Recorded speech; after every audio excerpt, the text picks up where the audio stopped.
Hi guys, thanks for tuning in to another episode of Nuggets News. We're back with our monthly housing and economy update with our friend Martin North. How are you, Martin? Yes, I'm very good, thank you. And so much to talk about today. We are in weird times, I would say. We are. I'm a little bit under the weather, but I wanted to still get this show out. So let's jump into these slides of yours.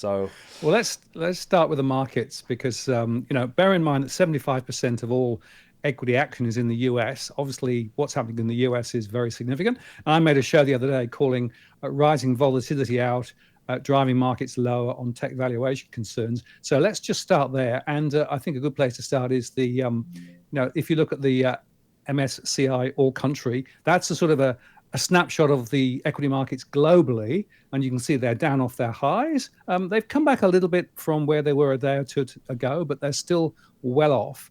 And if you look at the volatility index in the US, we had a bit of a volatility spike over the last few days. It reached 27 at one point. It's back down a bit now, but still higher than it has been. And if you look at the NASDAQ, well, that's off a bit from where it was. Again, it reached new all-time highs and has come back a little bit. We'll talk about why that is in a second. If you look at NVIDIA, for example, one of the Mag 7, that's significantly down and dropped dramatically yesterday. Now, that's because of a very significant development in AI, which we'll touch on in just a second. And the other side of the story there is Alphabet or Google, which stocks shot up again for the same development. So we're seeing now the Mag 7 breaking apart in terms of trajectory and direction, which is quite interesting. And here's the story. What's happening now is that Meta is essentially in talks with Google to buy some of their chips rather than NVIDIA chips. And the fundamental issue here is that the NVIDIA chips are graphic processing chips. So they're actually very inefficient from an energy perspective, whereas Google's chips are actually on the CPU. So effectively, that they're a different type of chip. They're much more efficient. And so we've now started to see this real interesting battle play out. And it's really begging the question here that on one hand, you've got massive amounts of investment in infrastructure, particularly in data centers. And data centers, of course, they need water to cooling, they need energy, and they need chips. And so the question is, how much of this investment is actually good investment versus bad investment? Oracle's on that list, of course, one of the major players, but Oracle's shares crashed because they are having to borrow big issue bonds to fund their investment in AI. So basically, what we've got at the moment is the AI story under question: energy, water, which chips, and very importantly, depreciation. So if you think about how much is now being spent, how quickly is this thing going to depreciate? So the whole AI question is now very much in the air.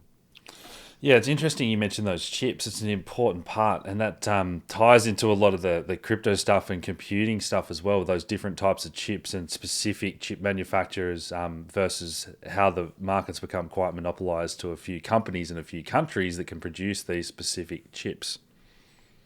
Absolutely. And of course, in the US, there's a concern about what China's doing. There's a discussion about whether NVIDIA will be able to sell some of its chips to China or not. So it's a very muddy story. And there are still people who are dead optimistic about the future of AI, but there are also some surveys now suggesting that some of the AI investments may not actually ever pay back. And this is a very important point because the whole market movement in the last 18 months to 2 years has been this AI story. You strip out the AI story, well, most stocks have gone sideways or down. So it's a very interesting and important point. So we'll see how that plays out. But there's another factor to bear in mind too, and that's the other show that I made. The bulls are getting airsick as reality bites. Why? Because now there's a question about rate cut bets. And in fact, a few days ago, expectations were that the Fed, when they meet in December, would not cut rates further. That's turned around a little bit now. There's a bit more of an expectation. Every time one of the Fed members speaks, if they're positive about rate cuts, markets go up. If they're less positive about market cuts, rates go down. And so you can see how the stock markets are being very twitchy with regard to what's happening. Of course, next year, Jerome Powell leaves his post and a replacement will come in. Who will that be? Maybe a change of policy. Of course, the President Trump wants lower rates. And some people in the Fed are saying, well, inflation is still pretty high. And we'll talk about Australian inflation shortly. Australia is still pretty high, which means, of course, the question is what's going to happen? And markets have been all over the place here, partly because of the AI story and partly because of the rates story. And by the way, just as a postscript, it's worth remembering that if you look at the footprint of US debt, there is quite a lot of debt domestically, but also overseas too. So there are some significant fallouts. For example, if you look at some of the bond market movements, for example, Japanese bond rates have actually moved very high because there's now expectation potentially of higher rates in Japan. That is a pressure on international liquidity, international financial markets. And of course, we've also got other countries, China, are all holding bits of the US debt.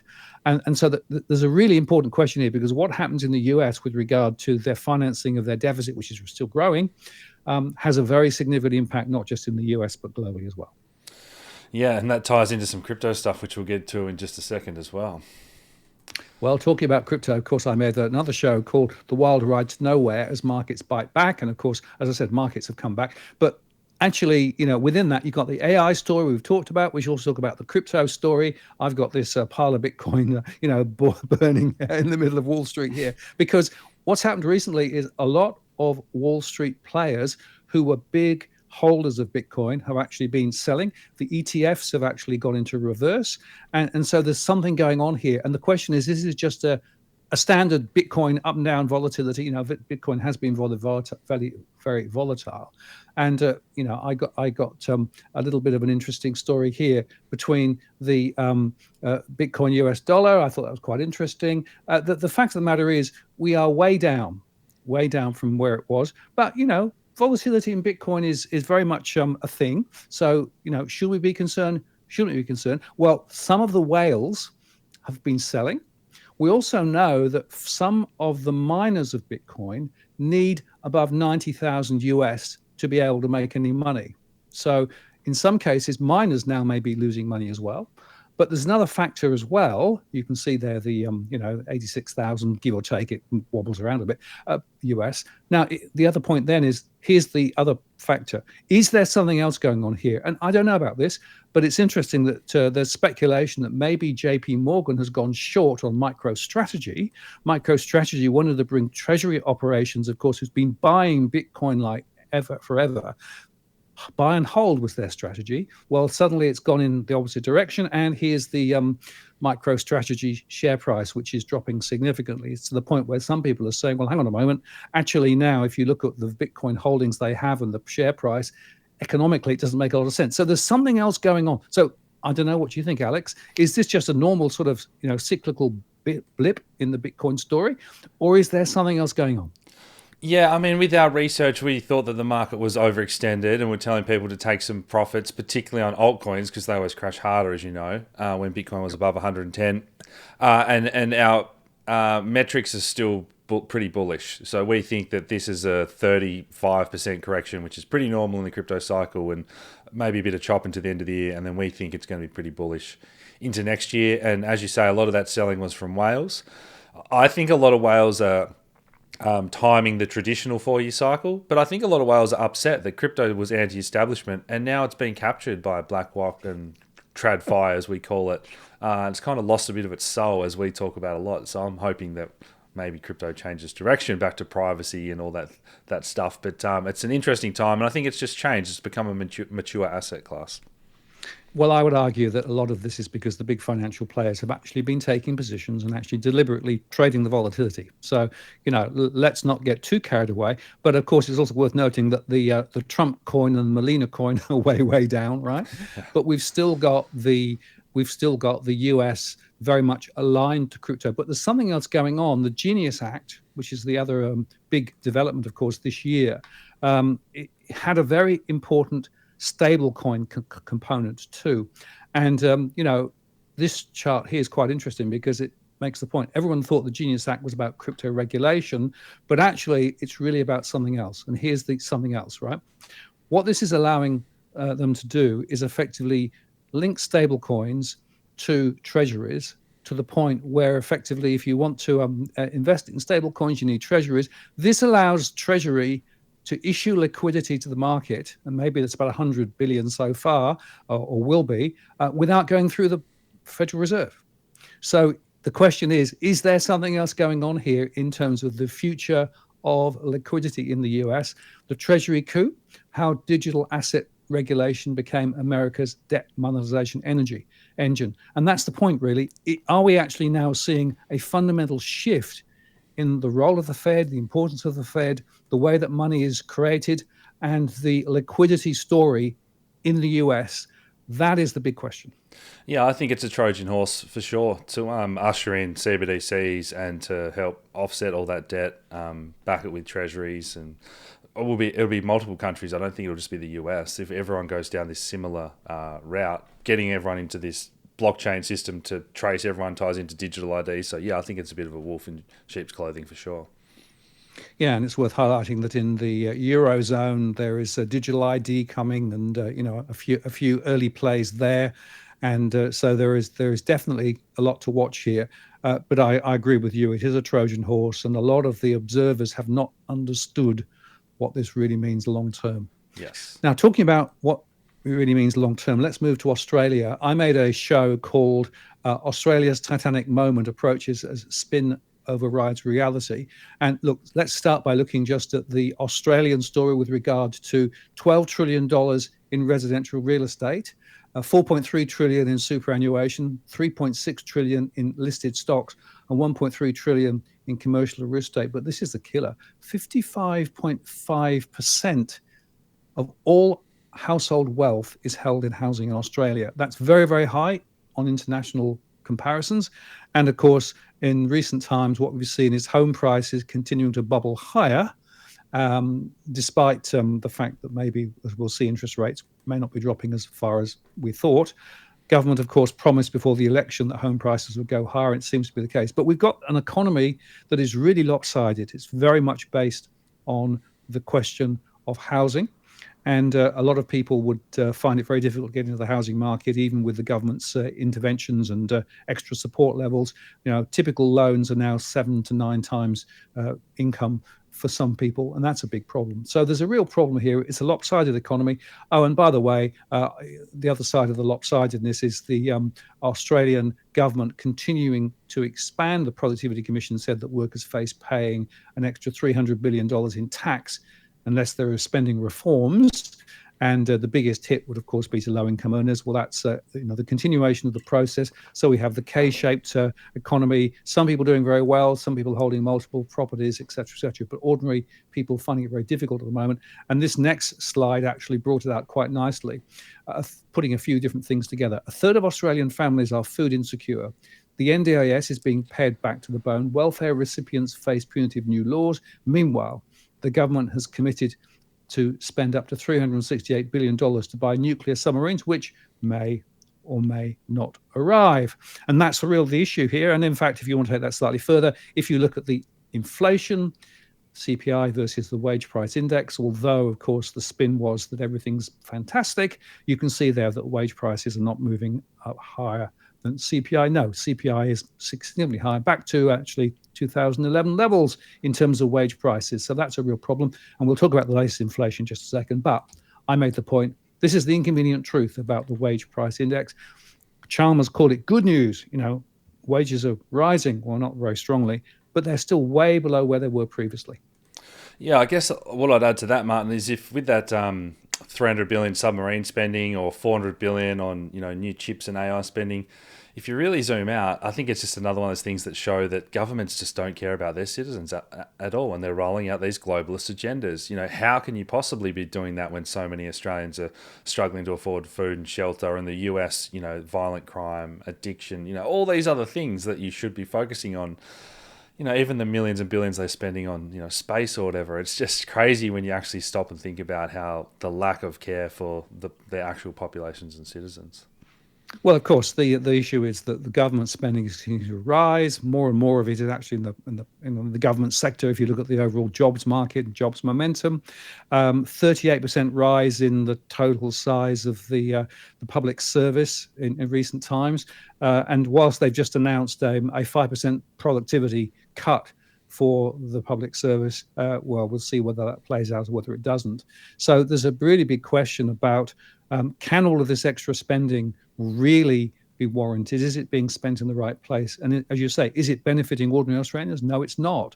It's actually specific objectives aimed at specific things. Big defence spending. They want to cozy up to the US, of course. The AUKUS story is, I think, a bit of a crooked deal, and I've always believed that it was very much about benefits to the US, but not Australians. And more broadly, the spending is out of control, and it's going to continue. Now, the question is, what does all this mean? Well, what it potentially means is that with the stronger jobs figures that we saw, the expectation of more rate cuts in this next slide is really off the boil. There's about a 5% chance now of rate cuts in December when the RBA next meets. People were betting on more rate cuts. And it's interesting that the CPI data that came out overnight was actually up to 3.8%. Now, this is the new monthly version of the CPI, but it's meant to be complete.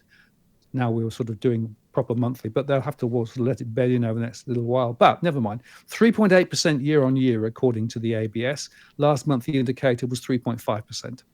And the market consensus was 3.6. So it's above market consensus. And, this is the first time that this new release is complete. But the real takeout here was a piece that we got from Shane Oliver. And he highlighted the fact that if you look at the market price elements of CPI, they're relatively benign. They're sitting around 2%. But the government administered price inflation elements are much, much higher, 6 to 7%. So what it means is a lot of the inflation that we've got in Australia at the moment is actually due to government policy. It's to do with what they did when they were meddling with electricity prices, and now they're reversing. It's to do with high government spending. It's to do with a lot of things that the government are responsible for. And that's really the point I want to underscore today. The reason inflation is so high, and the reason, therefore, interest rates are so high, is because of the government policies over the last 2 or 3 years.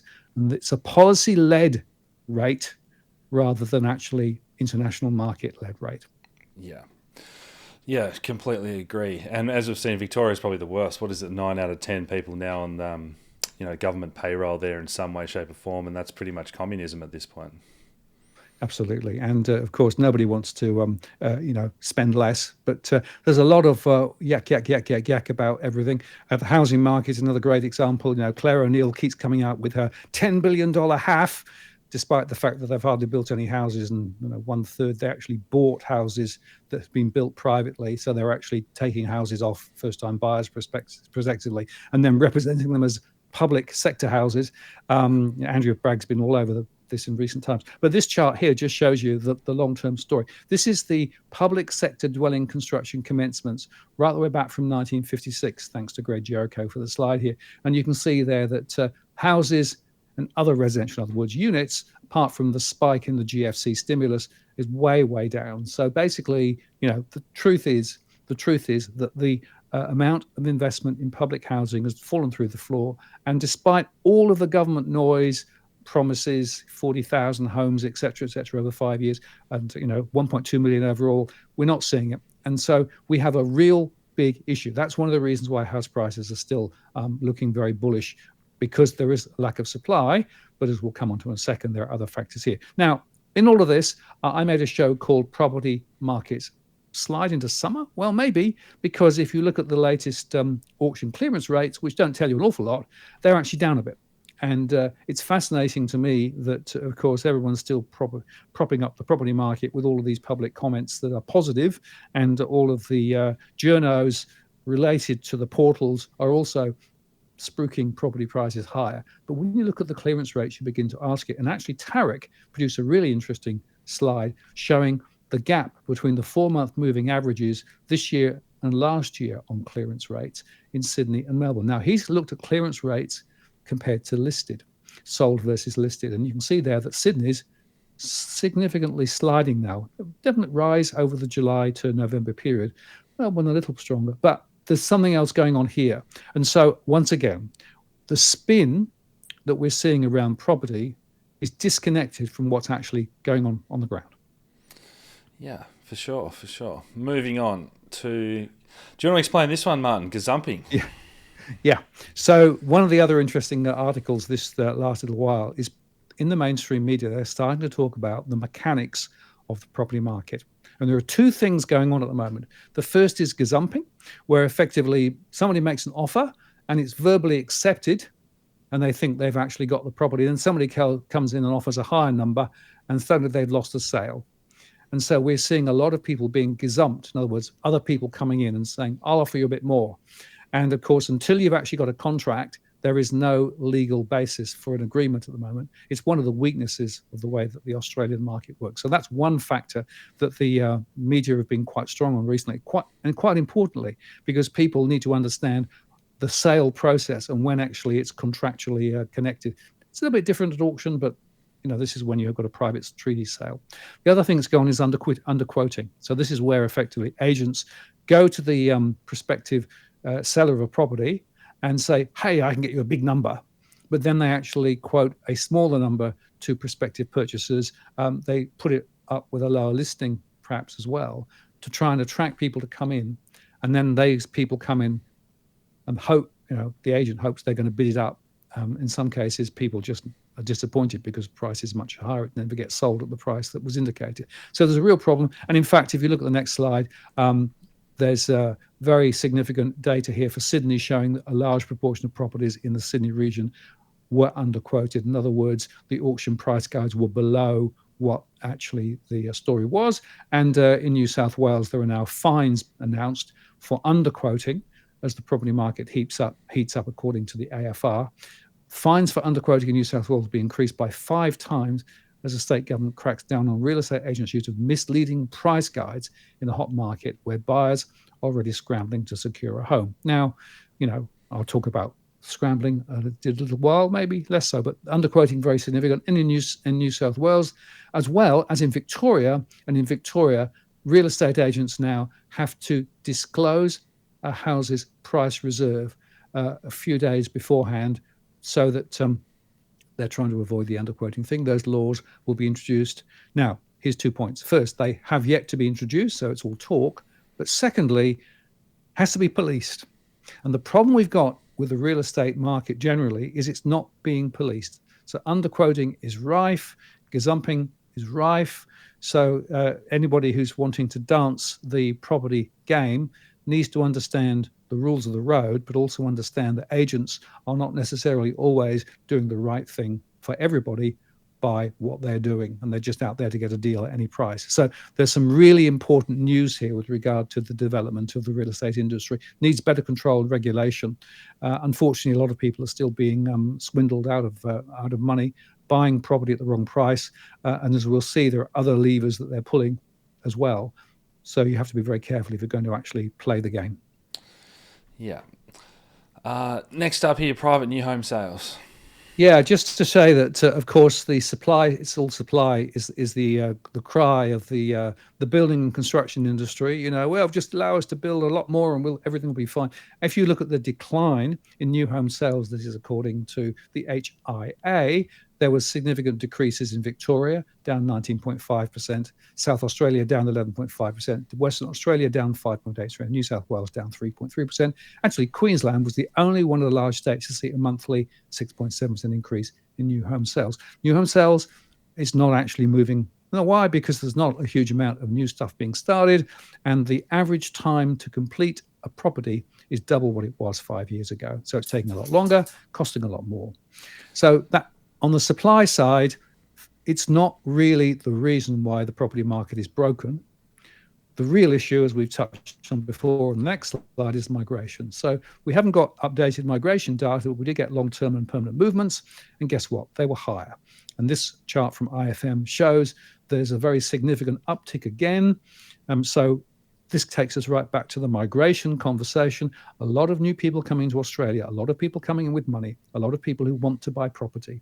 And it's very interesting now that, to an extent, people are waking up to the migration question. And in fact, there was a voting survey done quite recently. Immigration intake too high, voters say. And it's interesting that most New South Wales voters believe immigration numbers are too high. And you can see there that they're talking about the impact. A lot of people are thinking, yeah, there's a significant negative impact from immigration, and the numbers are too high. And so that's a fascinating story. So a lot of people are going to wake up to the fact that a bigger Australia is not necessarily good for the people who are here. And then just to add to that, we had Matt Common from the CBA saying that he thinks the migration is probably too strong as well. So you've got this supply demand, migration is one of the levers that we should be looking at to try and actually pull the property market back down. But of course, the government wants more people because it's basically people-related quantitative easing. Basically, it creates more momentum in the economy and more tax take. And of course, on the supply side, well, guess what? On the next slide, you can see here that the building sector still are saying we need to build 1.9 million extra homes to bring prices back to levels. So the whole idea of being able to build yet more homes, of course, the Housing Industry Association is the mouthpiece for the building and construction industry. They want to build more homes. But the point is, our building capacity is quite limited. We don't have the workers. We can't get the materials. The cost of construction are too high. So there is no way that we can build our way out of this housing crisis. We have to look at other levers, and one of the critical ones is migration. Yeah, I mean, the only thing I'd add to that is that I think it's another deliberate strategy by the globalists. If you flood these people a lot of them are reliant on the government, and it's easy for them to roll out all these new laws and this control system, and no one can really vote them out of power. And you're already seeing that in some particular suburbs or in cities in European countries now. Yeah, it's just crazy to watch this all unfold in slow motion, where the majority of people don't want this, but again, politicians don't represent the views of the people. Absolutely, yeah. So there's a very, very important disconnect now between the public policy and a lot of ordinary Australians. Another angle on here is if you look at the recent lending statistics, investor lending rose again. And in fact, I made a show called Investor Loans Go Boom. So guess what? Same properties that first-time buyers are now being encouraged to try and buy with a 5% deposit are the very same properties that a lot of property investors are now actually also buying. And so you've got this contention and this battle in the same marketplace between first-time buyers and property investors, who of course get tax breaks, who are able to get significant momentum because of their ability to be able to get bigger loans. And if you look at the average loan size for a first-time buyer and for the average investor, they're both up again. So of course the banks are benefiting. But ordinary Australians not so much. Property prices are still going higher. And even with the lack of rate cuts, remember rate cuts are still over the horizon, maybe sometime next year, maybe not, depending on who you believe. The truth is that for many people, housing is unaffordable. That's true whether you're wanting to buy. Also, if you're in the rental sector, it's unaffordable. And 2/3 of those in my surveys in the rental sector are still under financial pressure. So there's a real problem. Another real problem, just to highlight in the housing, is that the building inspection story is one that we want to talk about just briefly. So a lot of people will, as part of a property, get from an agent a very small survey that's done as part of the sales and marketing campaign. And we've been saying for some time, those are not real structural surveys. They don't actually go into enough detail. And now in New South Wales, there's a story here and other places too, that people are actually not necessarily getting the right information when they go buy a property. And the pre-purchase surveys in this article are basically, they're plagued with inadequate information.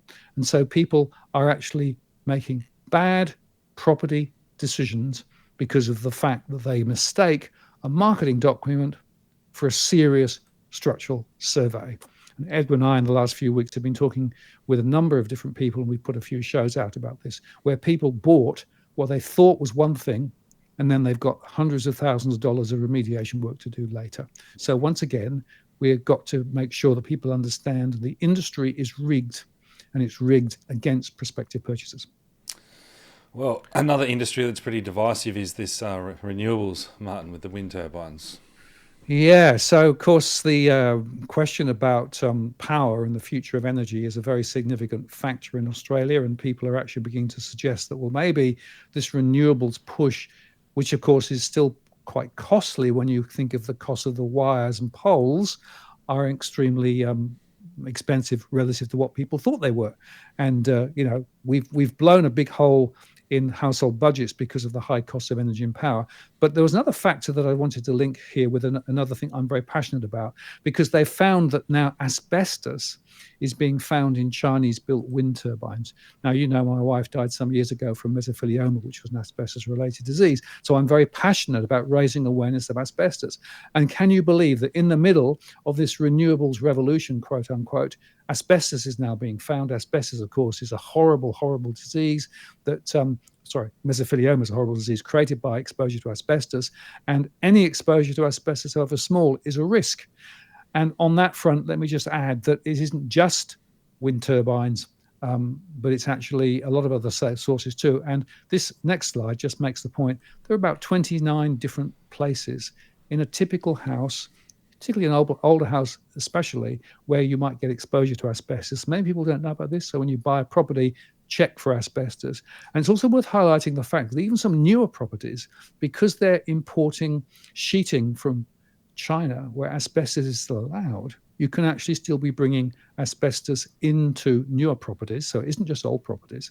And it's also interesting to highlight that in some parts of the world, there are now legal cases with regard to talcum powder, which also contains asbestos, and even makeup, which contains asbestos. And of course, in recent times, we had Canberra sand, so play sand in schools with massive amounts of asbestos also being found. So there's a really big story. And again, I've spent a lot of effort trying to raise awareness of asbestos. I've engaged with politicians on asbestos, but nobody wants to talk about it because this is such a big, risky issue.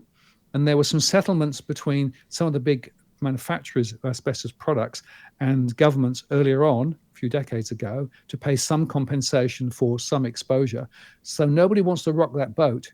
But the exposure to asbestos is still happening. A lot of people in DIY are being exposed, as well as the wind turbine story. This asbestos story needs to be spoken about. This is really, really serious. Yeah, well, as you say, my kids' school was just one of all the ones that have been closed around Australia as they found out about this play sand. It's just crazy to think. And again, it gets back to we need local communities because otherwise you just don't know what is actually in anything, whether it's medical or, building materials, as you say. Once you get back to the local communities and knowing who you're dealing with directly and taking out these corporations that are profit first, all this stuff that we talk about, I think that the world is heading back in that direction because of all these issues that keep arising. Yeah, and it's worth, I think, underscoring that more than 2,000 people are still dying every year from exposure to asbestos. The trouble is it's a long, slow gestation process. So you can be exposed, as my wife was, years ago, but it eventually will catch up. Not with everybody, but with some. So it is important to take the right steps on the way in. I always say to people, think asbestos. Let's just quickly highlight a couple of other really interesting little developments this time, which again is just talking about craziness. The ATO has now launched a crackdown on holiday home deductions. So new draft rulings from the ATO may significantly reduce the deductions that holiday homeowners can claim against rental income from the property, limiting to advertising, cleaning, and other costs directly related to earnings the rent might be generating. So there's a really big issue there because a lot of people are using second homes as a tax play. Well, maybe no longer. That's important.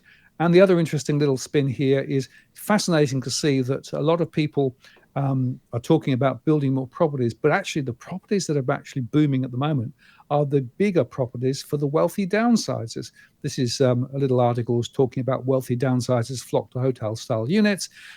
Prices here start at 1.9 million for two-bedroom homes, while sub-penthouses are priced at 4.2 million, and penthouses will start at $8 million. This is the problem at the moment. We're building the wrong type of property, and this sort of structure, where, of course, the developers potentially get tax breaks as well, is actually warping the property market further. And that's something I want to highlight in terms of actually we're not building the right properties. We're not building stuff that people need to be able to afford. Actually, the upmarket area where, of course, the margins are still stronger is where a lot of the action is. I've got a problem with that at the moment. Yeah. So that's another important point. So when you talk about the number of properties, you've got to ask about the mix of properties. Final point. Interesting to look at the bank's share index. The Australian bank share index is significantly down from where it was. And, I highlighted the AI story coming off the boil. Well, the bank index in Australia is also one to watch. And CBA, of course, if you look, has dropped from 176 plus to about 153 at the moment, which is, I think, very significant.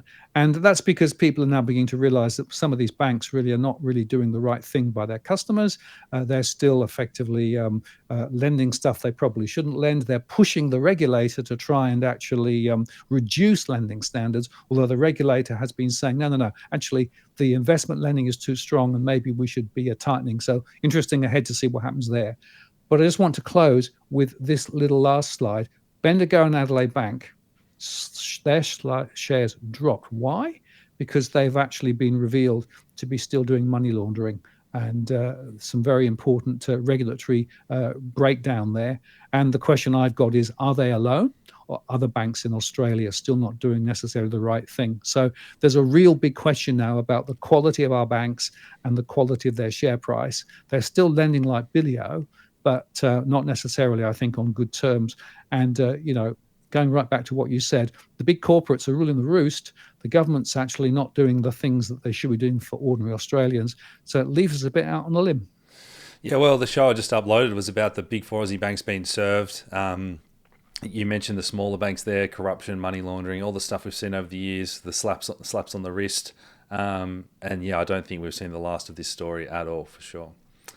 But absolutely, and I think it's worth highlighting again. The banks were the darlings for a long, long time in Australian share market terms. We don't have a huge, big tech sector, but they're coming off the boil. I don't think they're going to recover anytime soon. I do expect tighter regulation on the banks and maybe even lending regulation tightening.